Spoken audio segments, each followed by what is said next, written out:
£1 you invest in subsidising a product, and I do agree with the points you made about grants, although I think some things need a bit of help from government to get going, not just grants, other things as well.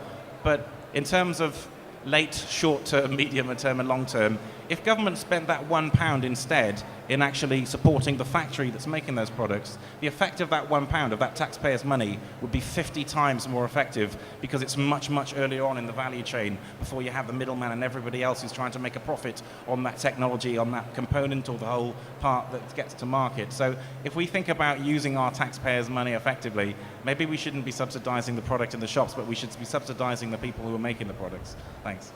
Interesting, very interesting points. I just want to head over to this side of the room. So many questions. And gentlemen, if you could keep your answers concise. Yes.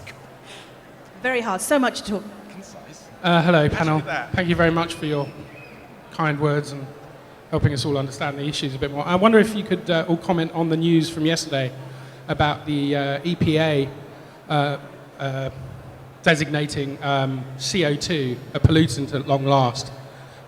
Which gives Obama the political ability, and obviously if the government choose to ignore him, the EPA can now crack on and start knuckling down. What are your thoughts? And what does it mean for Britain? Do we have a chance of doing the same? Very interesting. Apparently CO2 is officially a pollutant. Can we start at this end, please? Well, I don't think that anybody in the EPA ever doubted that it was a pollutant, but it was dictated to them that they were not to consider it as such.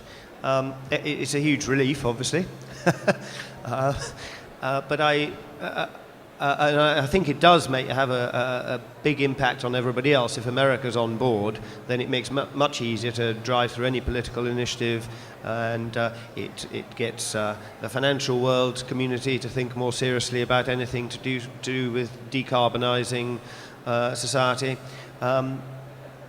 But I don't think it comes as a surprise, and Obama had it written all over his campaign, so it's nice that it's happened, but I don't think I've got a great deal more to say about it than that. Just thank God.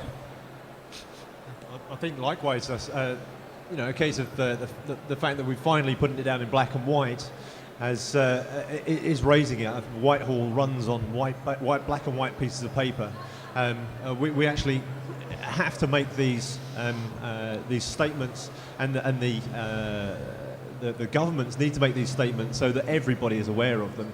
Otherwise, we just carry on. You and I carry on creating these greenhouse gases, our pollutants, without real awareness of what's going on. Yes, I agree very much with Hugo. It wasn't a surprise. The debate was almost over in the EPA itself. I should also say that although we from Europe have been looking at America in terms of Bush for 8 years, America is a pretty diverse place. The average West Virginian is 50% heavier than the average person from Wyoming, and that's a massive difference in terms of population size. So you've got great changes within a country. They might not have different languages, but there's massive differences between California and Rhode Island. The Californians look askance at Washington with much more cynicism than we do at Brussels. So just because Bush and Obama have changed doesn't mean there weren't massive undercurrents, even in places like Las Vegas in Nevada.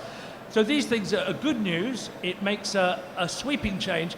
And by God, when the old adage with America, it always does something, it often does it wrong, but when it gets it right, it does wonders for the world. So let's hope this is the right answer, and let's hope America is now on board and we're going to start moving very rapidly indeed. A quick bit of audience participation. If you could just put your hand up if you are in this room. Right, I thought that might be the case.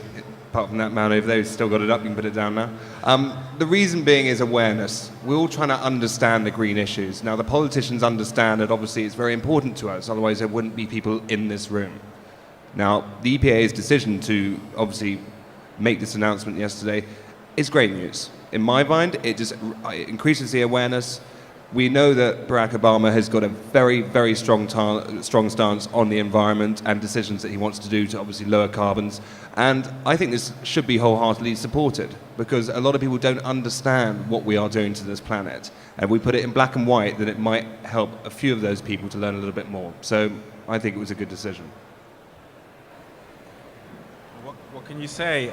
Yeah, it wasn't so much that Europe had to provide the leadership to the world for the last few years and that America wasn't. It was more the anti-stance that America was taking that also gave many states the opportunity for a convenient opt-out on economic grounds. So it makes a huge difference. I mean, I know some employees at the Environmental Protection Agency, and frankly, other than the political appointments that were made, as you might imagine, if you go for a job in the Environmental Protection Agency, you're all about save the environment, and many of them looked on askance over the last two political terms as, you know, their own thoughts on the matter were gagged. Most of them were engineers or scientists or at least managers with that kind of background, and you know, despite the fact that the global warming campaign has come out with some sort of real humdingers in the last few years, I think, you know, the overwhelming body of scientific evidence, the reason why we're all here is that global warming's happening. So, you know, all the more ironic that California, perhaps up until the previous administration, was really the one that was driving the world in terms of car sales and the mandates. And the Bush administration, let's call it by its name, did everything it could do to help particularly the homegrown, the American car companies, whilst on one side work with the Californian legislators to make cars green and greener, on the other side take them to court and sue them for billions of dollars, and did everything they could to frustrate that. So yes, but America again it's a huge place. It's a federation, and almost half the states in the US towards the end of the previous administration actually signed up to the standards that the rest of America is now catching up at the federal level. So it's a lot quicker and it's more serious and it's taken in a different way if it's done at government level. But America was already doing that finally. So if you wanted to sell a car in one state in America and you also wanted to sell the same car in another state in America, which you want to because you can't build two car factories, then that was already starting to happen. But you know, I'm a firm believer in government staying out of things where it should stay out, lending its cash and let other people do it when it should, but also jumping in. And there are some things that, much as it pains me to say it, government really needs to be involved in. If only getting the right people around the table and talking and making the whole thing as serious and as imperative as it needs to be, there really is no substitute for government. So it should have a very significant impact. Thank you very much. Diversity, is it the key, or should we focus on one thing? I heard most of what you said. I think I missed some of it. I wasn't quite sure in the end if you were saying we should or we shouldn't focus on one technology. That we should. Well, when I was a lobbyist, as you might imagine, for the fuel cell industry, for car companies and component companies who are making fuel cells and trying to bring them into the markets, that's exactly what I said. The British government has said for many years we don't pick winners. And I used to say back to them, well, yeah, but if everyone else is and you're not, where are you going to be? And it was notable that when former Prime Minister Blair and Prime Minister Kozeki met, was about 5-6 years ago, to discuss how Japan and Britain can help each other in developing future car technologies. The British wanted to talk about hybrid vehicle technologies, and the Japanese said, well, they're already in the marketplace in Japan. We want to talk about hydrogen storage systems, so we don't have to liquefy it or gasify it. We can store it in solid state or other things. So I was at a meeting at City Hall recently in which someone from Nissan said, well, look, you know, there are about 100 people in a government department in Japan whose job it is to promote hydrogen and fuel cell technology and make sure that we have a lot of vehicles in the market by 2015, and that by 2020 it actually starts to be mass produced and introduced in real big numbers.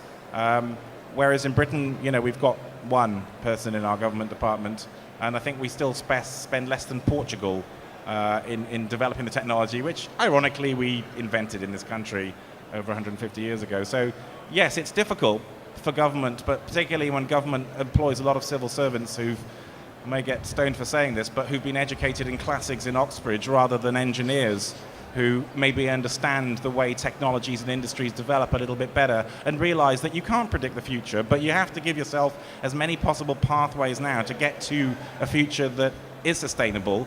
I'd also say that, you know, it's a big jigsaw and we can't